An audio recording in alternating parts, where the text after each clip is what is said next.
All right, hello everyone, and welcome to another episode of Echo Live.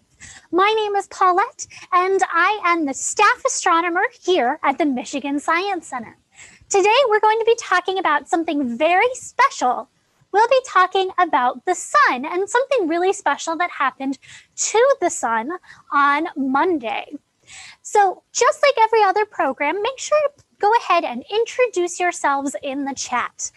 We use that chat feature throughout the program. If you have any questions, feel free to use the chat feature to ask any of those questions, whether it be on YouTube, Zoom, or Facebook. And today we actually have an expert speaker with us, so that is super exciting.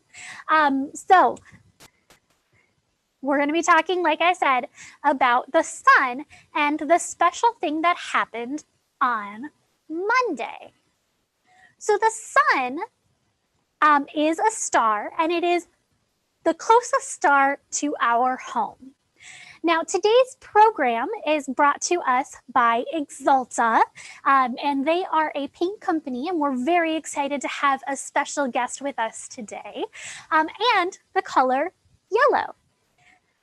The sun is a G-class star, which means it's about 6,000 degrees Kelvin and peaks in the yellow part of the spectrum. We often call our star a yellow dwarf. Today, we have our friend Nancy Lockhart here from Axalta to talk about what this really means. Hey, Nancy, why don't you go ahead and introduce yourself to our friends? Hello, everyone. Hi, my name is Nancy Lockhart, and I am a global product manager of color at Axalta Coating Systems. And one thing I love about my job is not only do I get to participate in wonderful events like this one with you here today, but I also get to work on automotive colors that you see all over the roads today on your cars.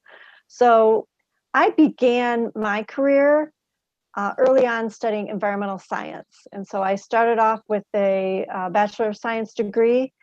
And later, while I was working in the coatings industry, I found that working in color science was just fascinating to me. There's so much to learn, and it's very dynamic, and it just really grabbed my interest. So I found that I was able to take my love for nature and science and combine that into my work to make beautiful colors for the automotive market, because I always find inspiration in nature, and that's how I use that love in order to create colors that mimic colors of nature. But also, I found that color science reaches far beyond just making things look nice. There's opportunities for me to create colors that have functional properties and benefits to the global mobility sector. So I would recommend anyone who has a love for science and design to consider a career in color science. One aspect that I also love about color is that it's all around us, even in space. And so we're going to be looking at what that means. When we look at space, we look up at the stars, and stars are different colors, and they're different colors because they have different temperatures. These temperatures are measured in kelvins, and the hotter the star, the bluer the star, and the cooler the star, the redder the star. Stars that are more in the middle are more like our sun, and they are more yellow.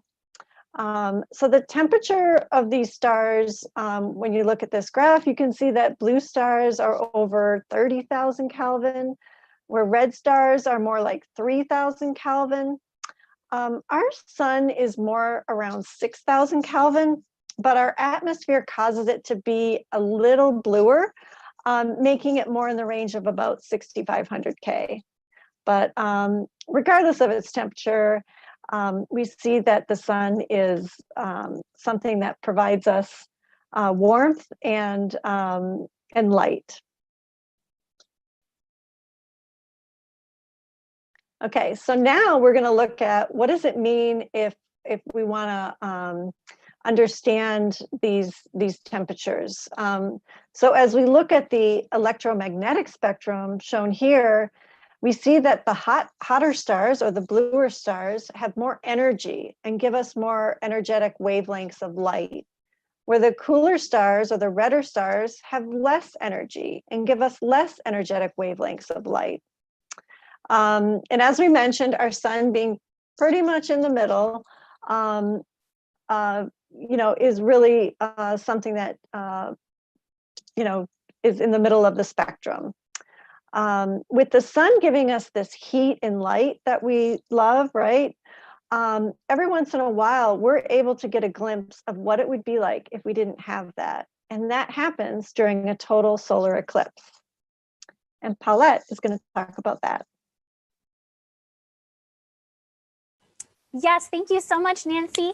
Nancy will be here with us throughout the program. So if you do have any questions, go ahead and drop those into the chat, whether it be on Zoom, Facebook, or YouTube.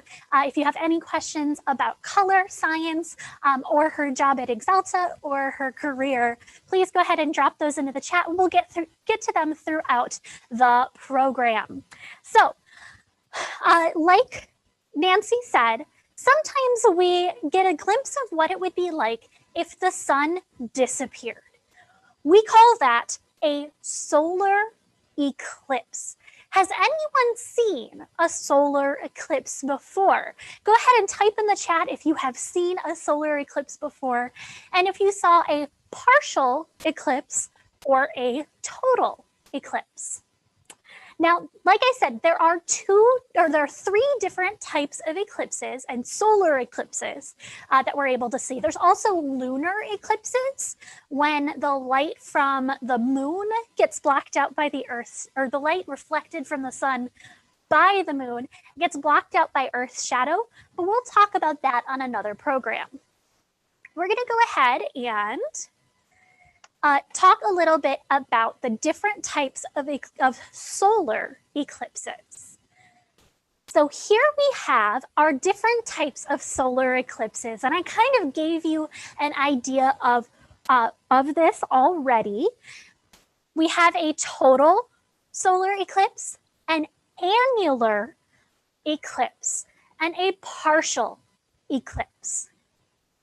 So these are the different ways that we'll be able to see the sun eclipse itself. So how many of you have seen an eclipse before? From our classroom, our couple of classrooms that we have, they've been able to see some eclipses. Our friend Michael saw a partial solar eclipse back in 2017.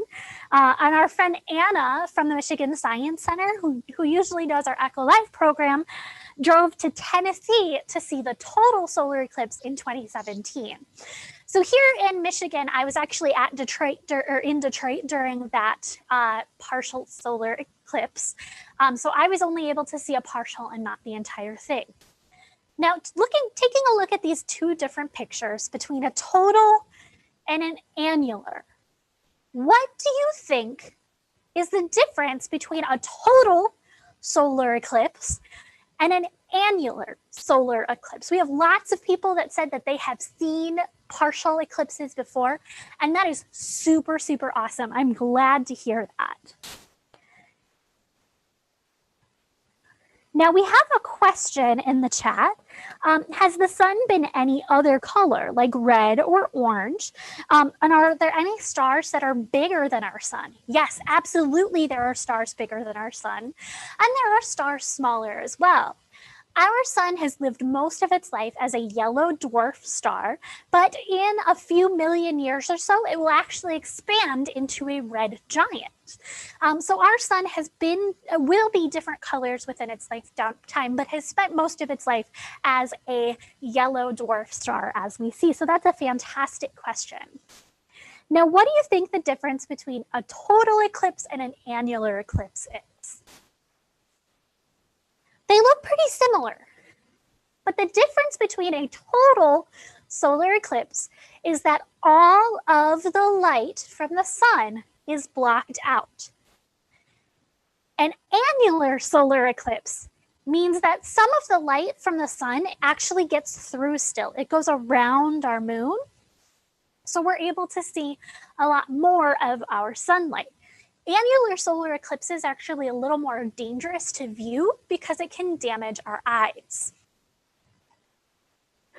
All right, so we've talked about a total solar eclipse. So that's when all of the light from the sun is blocked out. An annular solar eclipse when most of the light is blocked out except for the light around the edges. And a partial solar eclipse where only part of the sunlight is blocked out. But I have a question for you. What's blocking out that sunlight?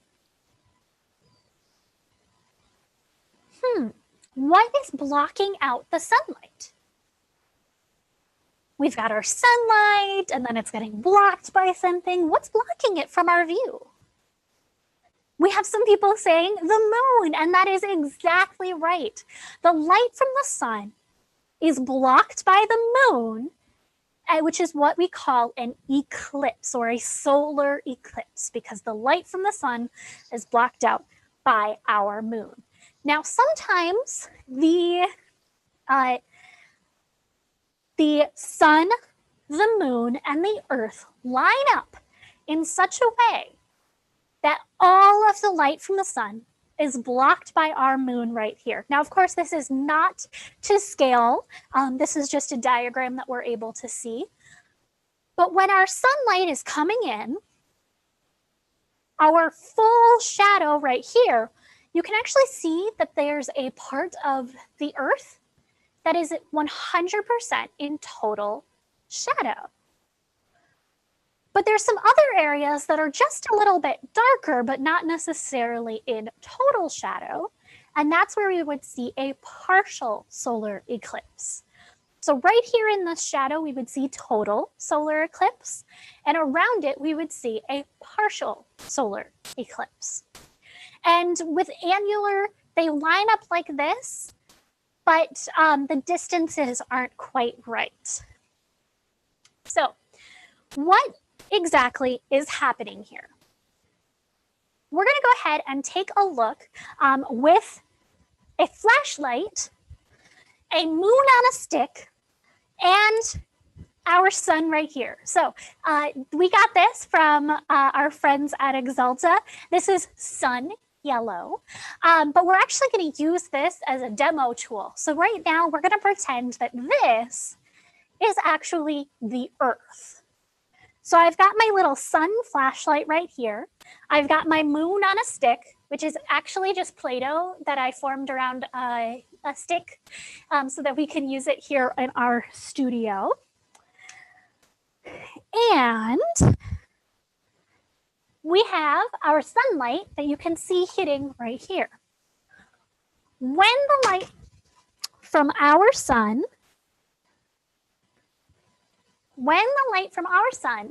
is blocked by our moon, there we go. When the light from our sun is blocked by our moon, we can see the shadow on the earth. It blocks that sunlight. Now, it might be a little bit hard to see the way that we're looking at it right now. So instead, what I'm going to do is make you at home, you are our earth. And we have our sunlight right here. And the sun is shining on the earth. We're going to get rid of my virtual background really quickly. There we go. We've got the sun shining on you at home. And when the moon comes in and lines up with the sun, we can see that total solar eclipse happen. Now, if it's not close enough or not far enough away, you might see something that with the annular solar eclipse that we see, or when only part of it's covered, you notice we see a lot of light. So we had one of our friends, Brielle, ask us, if you look at a total solar eclipse, will you go blind? And the answer is no, but it has to be totality. It has to be that total solar eclipse. For the time that the sun is 100% eclipsed by the moon, you can look directly at it. However, that is pretty rare. So during a solar eclipse, you do have to use special protective ways to see it. And we'll talk about that more in a little bit, but that is a fantastic question. All right, so if we're pointing right here and we just have a partial eclipse, do you think we can stare directly at a partial eclipse? What do you think? How much light do we have there? We still have quite a bit of light coming through, right? It dims down a little bit, but we still have quite a bit of light. So we can never ever stare directly at a partial solar eclipse.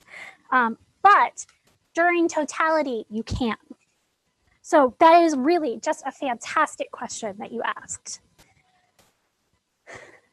All right, so I'm going to go ahead and screen share again. There we are. Now, why doesn't this happen all the time? Well, the moon orbits around the Earth, doesn't it? And it always orbits around the Earth. But why doesn't this happen all the time? And it doesn't happen all the time because the plane of the Earth's orbit around the sun and the plane of the moon's orbit are off by about 5 degrees. So we don't always see it because, well, they're not always lining up. But it does happen to line up between 3 or 4 times a year.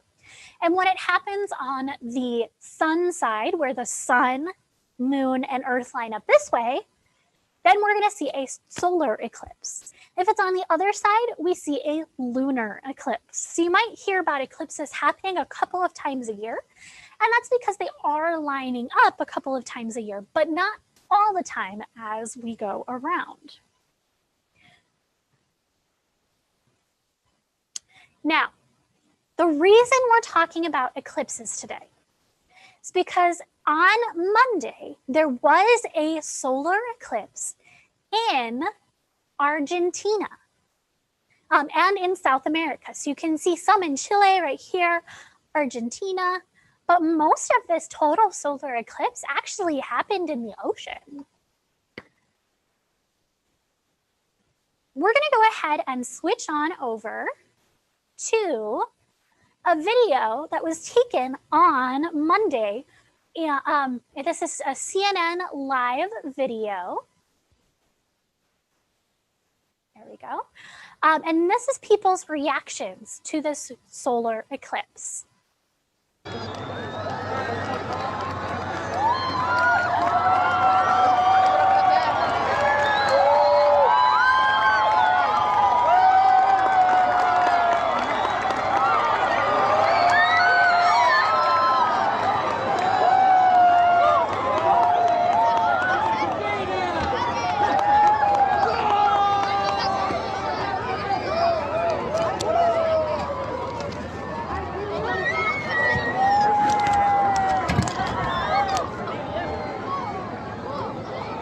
There's a couple of things that happen during a total solar eclipse.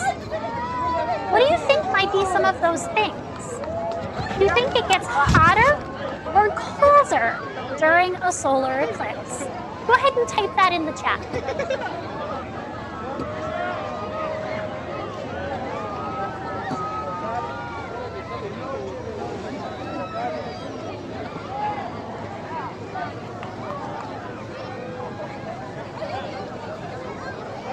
As we keep watching, you can see that that total solar eclipse is starting to turn into a partial solar eclipse. So again, does it get hotter or colder during totality?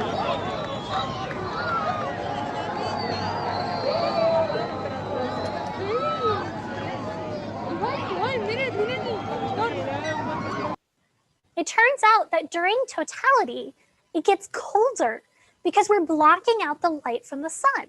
And that light from the sun is what keeps us warm on the earth.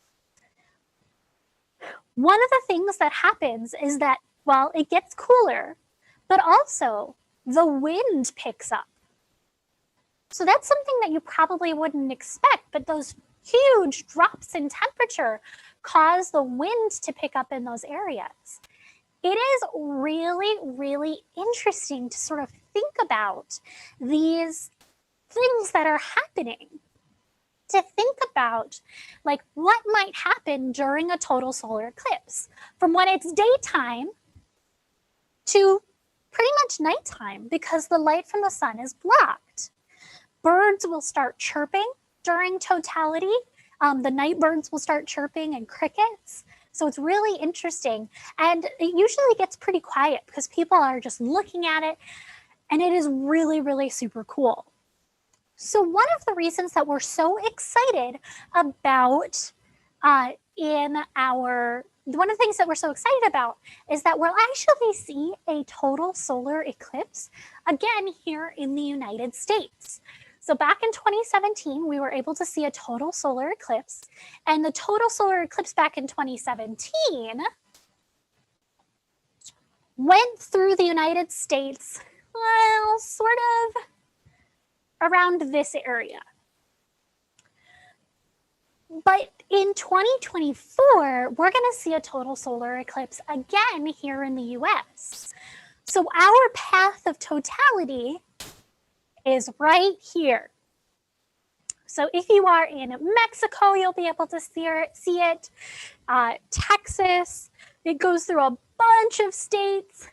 And if you are with us here in Michigan, unfortunately, we are not going to have totality here in Michigan. We're going to be at 99% totality. So even from Detroit, it's not going to be safe to look directly at this total solar eclipse. If you are in the path of totality during the total solar eclipse, it blocks out 100% of the light. But at any other time, tell me, do we look at the sun? Do we stare at the sun during any other time? No, we do not stare directly at the sun during any other time. Even if you can see just a sliver of the sun's light, it can still damage your eyes. So that's why during our solar eclipse a couple of years ago, a lot of people used something that we call solar eclipse glasses. Oh, there we go. So you can see some of our friends down here wearing those solar eclipse glasses. If you still have your pair of solar eclipse glasses from 2017, you can use it in 2024. But make sure that there are no holes in your solar eclipse glasses, because any light, remember, that can get through can damage your eyes. So we have our solar eclipse glasses. That's one way to take a look at a solar eclipse. We also have some filters that we put on our telescopes, so to make it safe to look at. But we also have something called a pinhole camera. So if you poke a hole in a piece of paper, and this is something that you could do right now even if you wanted to. If you poke a hole in a piece of paper and you hold it up above the ground, you'll actually be able to see on the other side a projection of the sun. So now it'll look like a sphere, but during a time of eclipse, it will actually look like the crescent sun that we're able to see during that partial solar eclipse. And there are natural pinhole cameras. For example, we have a natural pinhole camera right here. The trees actually form a pinhole camera, so you're able to see that partial solar eclipse on the ground. It's really cool. I actually took a colander during our last partial solar eclipse and used that as my pinhole camera. So it's a great way to be able to view a total solar eclipse, even if you're not looking directly at it, because again, never, ever, ever stare directly at the sun. But except during that time of total solar eclipse, which you're not technically staring at the sun, you're staring at the moon's shadow.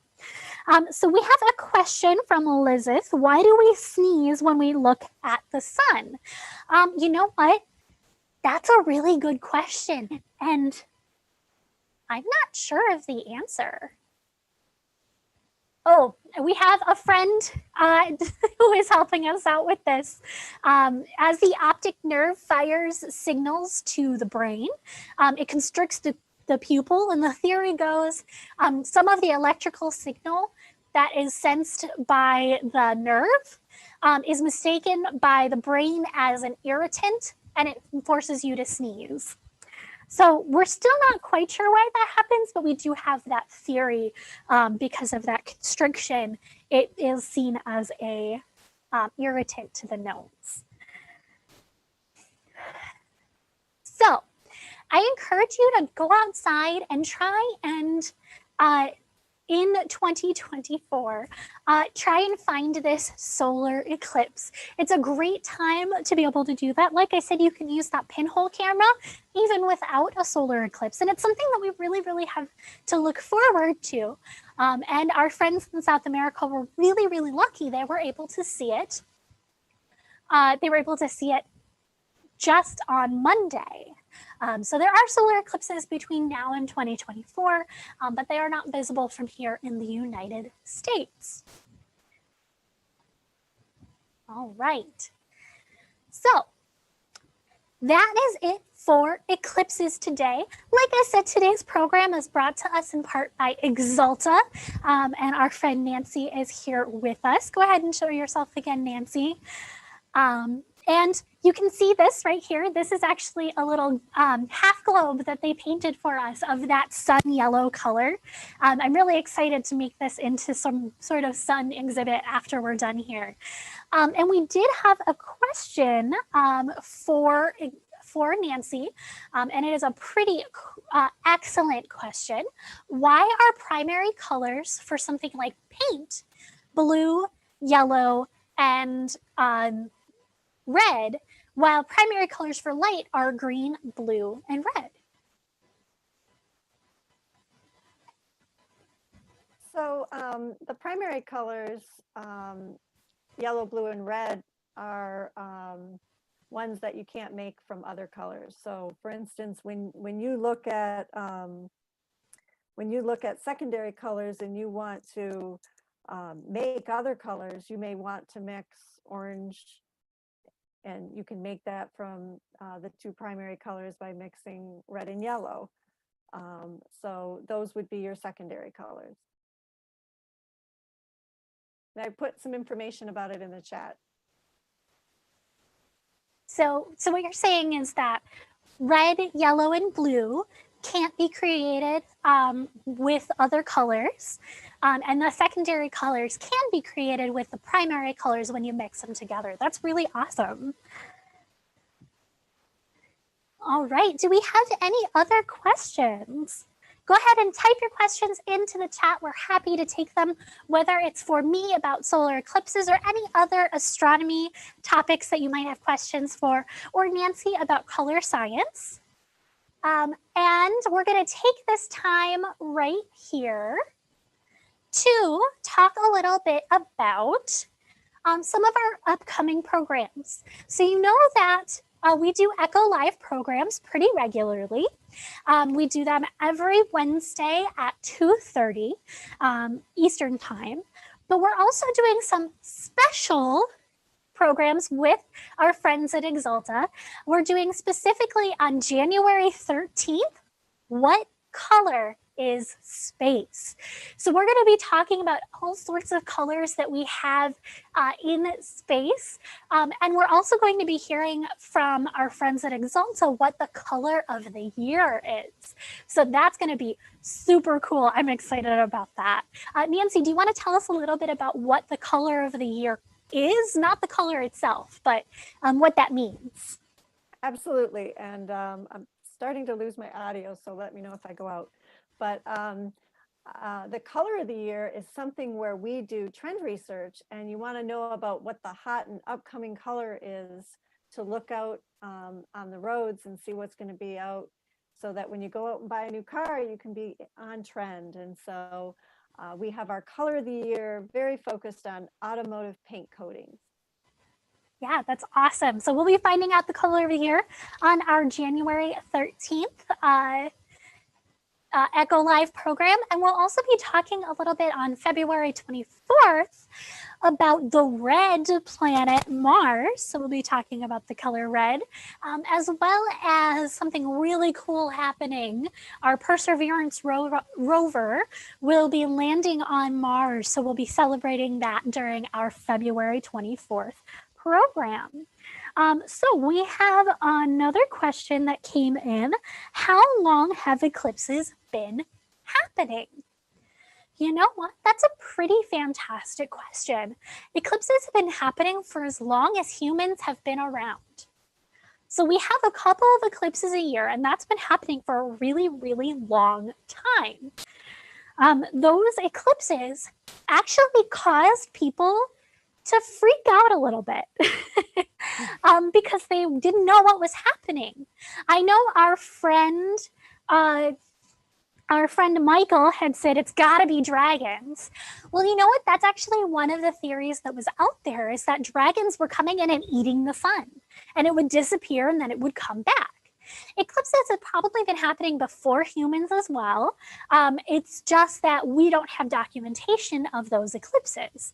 But the moon, as long as the moon has been orbiting around the Earth, we've been having eclipses. We've been having those lineups of the sun, the moon, and the Earth. So that's a really fantastic question, because, again, we didn't know what eclipses were a very long time ago, and it was very scary to us because we didn't know what to expect, how to expect these things, and what was happening.